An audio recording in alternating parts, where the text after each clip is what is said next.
Thank you for listening to the Living Zen-podcast. If you've been listening for a while and are wondering how you can take the next step in developing your own Zen practice, or how you can more formally connect with our community, please explore our online Orientation to Zen practice, which you can find on our website at zenwest.ca. If you enjoy the resources that we make available online, we would very much appreciate your support. There are a number of ways that you can help us continue to do the work we do. One of the best ways is by becoming a part of our community as an associate. Your commitment of $10 a month will ensure that offerings like the Living Zen-podcast, eZendo, and our online Orientation to Zen will continue to be available around the world to everyone with an interest in truly living Zen. To become an associate, please visit our website at zenwest.ca and click on Become an Associate. Many more Zen Talks are available for purchase on iTunes and at Amazon.com. Just search for Venerable Eshu Martin. These talks are also made available for free on our website for all of our members and associates. You may also want to download the Living Zen Podcast app, which makes downloading and listening to the podcast effortless. Thank you for your support, and thank you for listening to Living Zen.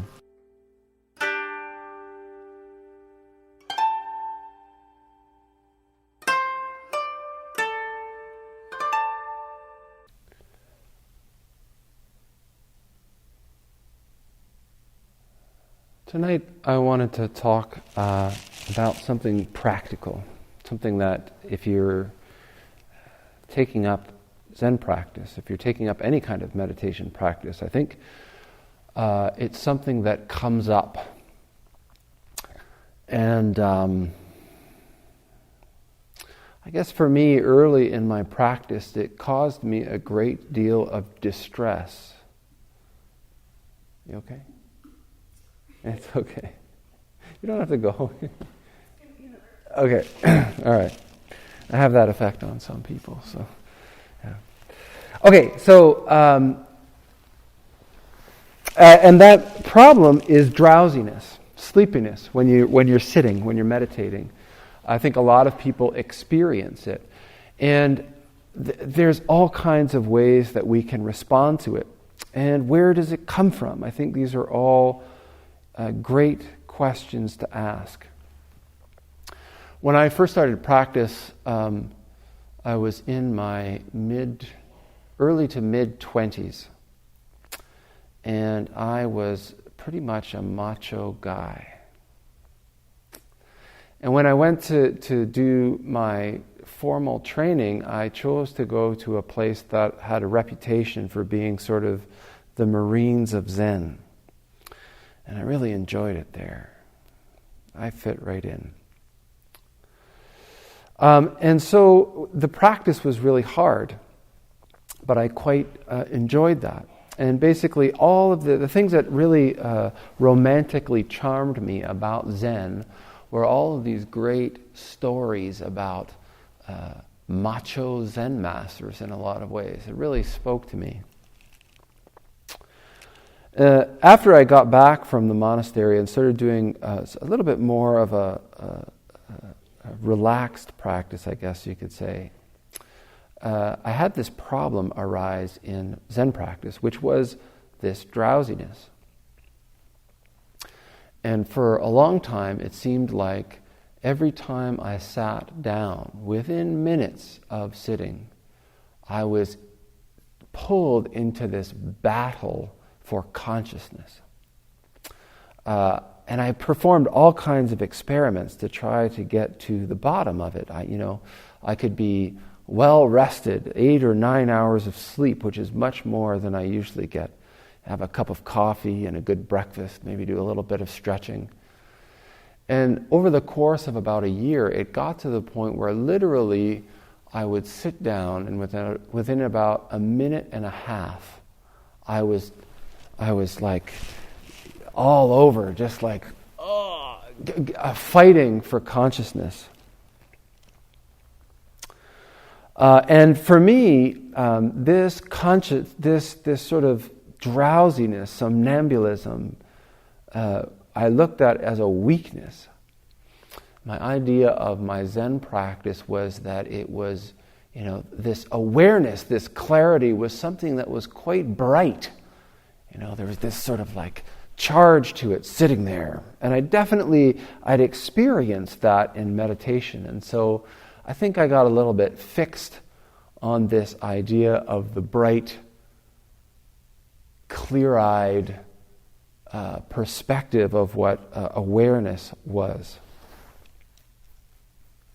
And this experience of drowsiness for me was maddening, because no matter how hard I could fight it, it was overwhelming. And it didn't matter.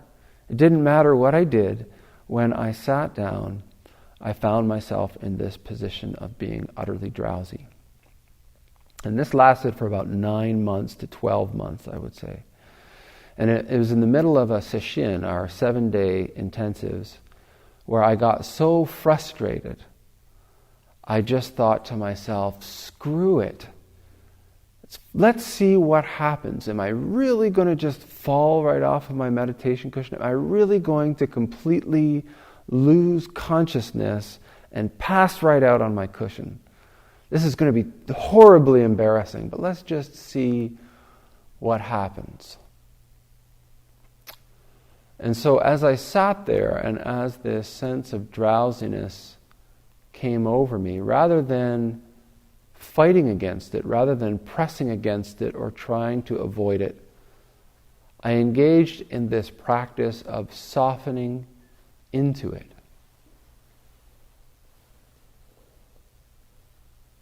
And something really interesting happened at that point for me.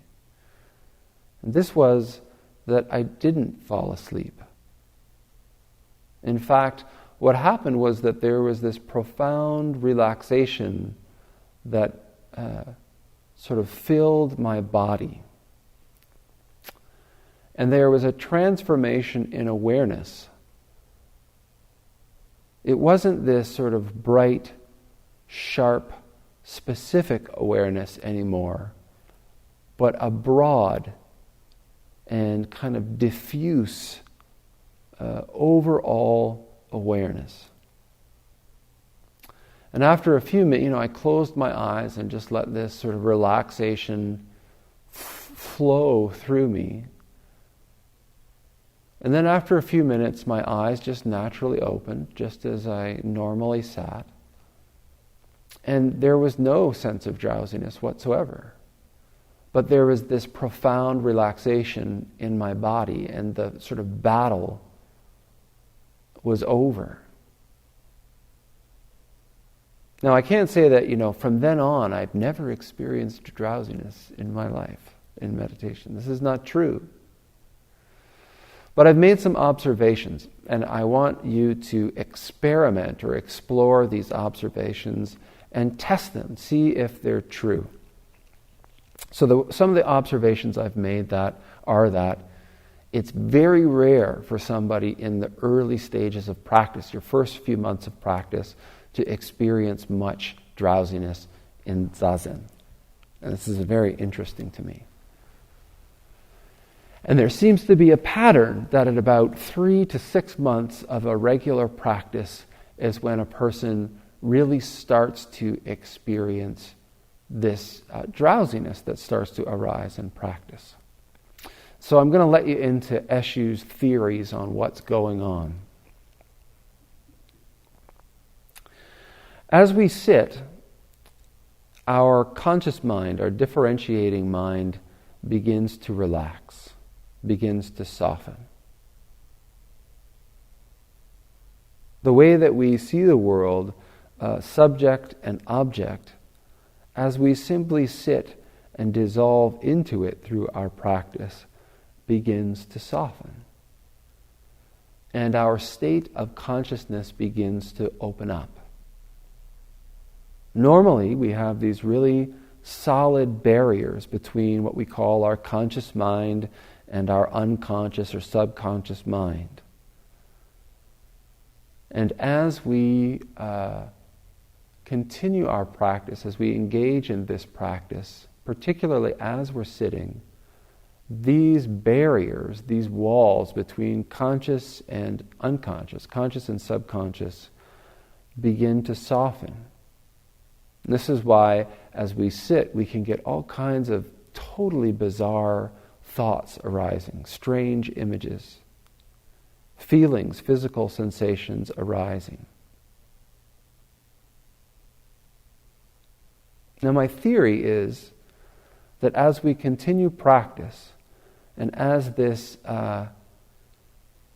relaxation or softening of this boundary between our conscious and subconscious minds softens,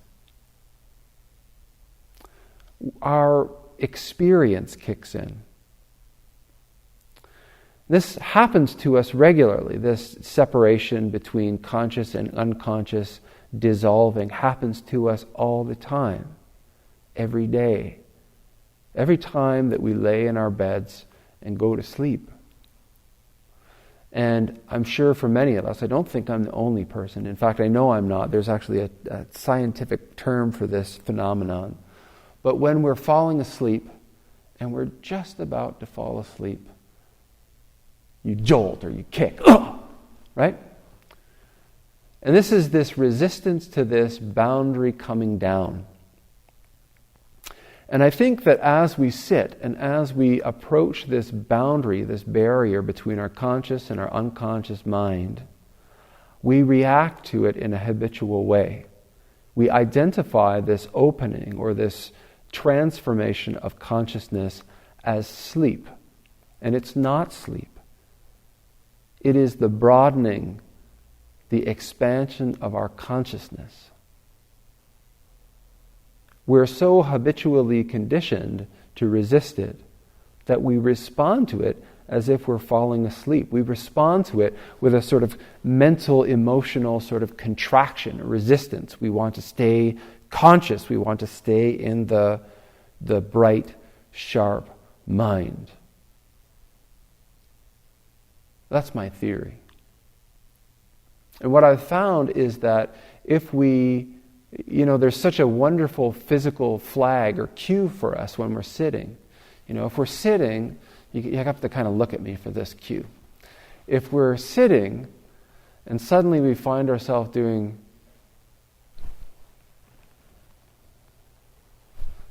this, we know that we're sitting on this border. Now, one reason we can be doing this is because we're actually falling asleep, we're tired. And we can examine this. If we haven't been sleeping much, if we've been burning the candle at both ends, if we've been doing a lot of physical exercise out in the garden, and then we decide that we're going to sit, maybe we're falling asleep. But if we think about our situation, maybe we're sitting right after we get up. Maybe we've had a coffee and we sit and we're finding ourselves doing the bob and weave. Just do this little experiment. Rather than trying to jolt ourselves awake, rather than trying to fight this feeling of softness, of relaxation, just let your eyes close for a minute and just soften or relax into this sensation of tiredness. Allow this sort of rigid pressing into some kind of sharpened awareness to dissipate, and allow your awareness to flow outward, to expand, to take in everything in this room around you. See what happens. We operate, the terms that we use in Buddhism, subject, object, self and other, inside and outside. All of these terms, all of these perceptions are the property or are the sort of operating system of the conscious mind. It's a valuable thing to have. But it's only one side of the picture. In Tathagata Zen, Nyorai Zen, the school that I was trained in, we call this the plus activity. the activity of arising, of differentiation. Then there is this other side, this other activity, which is an expansive or dissolving, receptive, absorbing activity, in which the differences between subject and object disappear. And we are able to experience a simultaneity of our environment. Tonight's a wonderful night to investigate this. The sound of the rain is happening outside. And we can experience this in a very simple way by listening to hear the sound of a single raindrop. This is the plus activity. Chasing the sound of a single raindrop. We can also soften our sensory perception to hear the rain.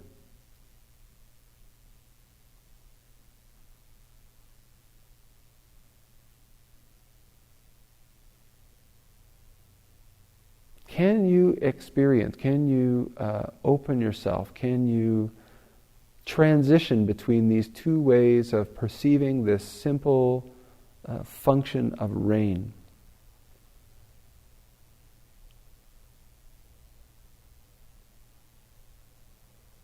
Likewise, as we're sitting, if we're experiencing this drowsiness, our tendency is to separate ourselves from our experience. To say, oh, this drowsiness is bad and I need to wake up. The drowsiness is this thing that is we are experiencing. So what I'm recommending, or what I'm suggesting as a sort of course of experimentation or investigation in our practice, is to let go of this pushing off of drowsiness, this separation between myself and this experience, and to allow ourselves to dissolve into it. Allow this separation, this differentiation, this I am, self, and other perception to dissolve, to allow ourselves to soften and relax into a deeper or a more expansive experience, state of consciousness, manifestation, activity, whatever you want to call it, way of being.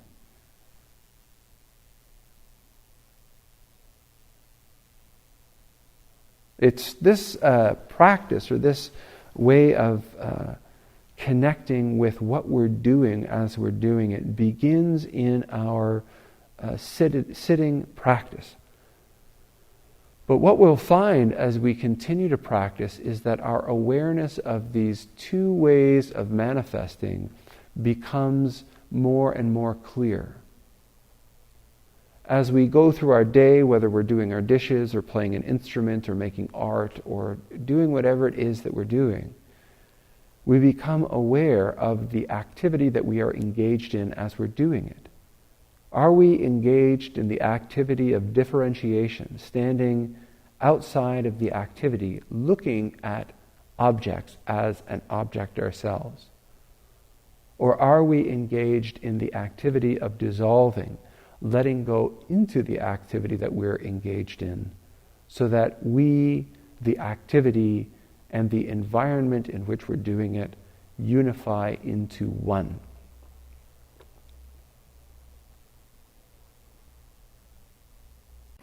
Thanks for listening to the Living Zen podcast. If you follow Living Zen through iTunes, I would very much appreciate it if you would take a moment to let me know what you think about it by rating or reviewing the podcast, so that new listeners can also hear what you have to say. Thank you for your time and for your support.